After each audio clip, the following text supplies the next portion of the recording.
मित्रांनो, अनेक बॅटऱ्या खराब झाल्यानंतर बॅलन्सिंग केल्या जातात. मात्र नक्की बॅलन्सिंग म्हणजे काय हे मी तुम्हाला थोडक्यात सांगतो आहे. हे आता आपण पाहतात की ही बॅलन्सर मशीन आहे. ही 72 व्होल्ट 40 एम्पेअरची बॅटरी आहे आणि ही या बॅटरीच्या 4 सिरीज काम करत नव्हत्या, म्हणून त्यांना आता त्या बॅटरीला बॅलन्स करण्यासाठी लावली आहे. बॅलन्सिंग होत आहे. साधारण या बॅटरीला कमीत कमी 24 तास होऊन गेले तरीसुद्धा अजून ही बॅटरी बॅलन्स येत नाही. 20 एचची बॅटरी असूनही यामधील 15 सिरीज ज्या आहेत त्या बॅलन्स झालेल्या आहेत, मात्र अजून 5 सिरीज लेवलवर आले नाहीत.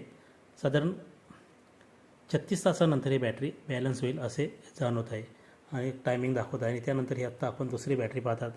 ही अगदी हिचे जे सेल आहेत ते अगदी 3.2 3.4 या पद्धतीने सिरीज दाखवत आहेत आणि मध्येच हिचं 9 नंबरचा सिरीज ड्रॉप झाला होता, म्हणून तिला आपण बॅलन्स करण्यासाठी लावलेले आहे. आणि बॅलन्स कशा पद्धतीने होत आहेत हे आता मी तुम्हाला दाखवतो प्रात्यक्षिक.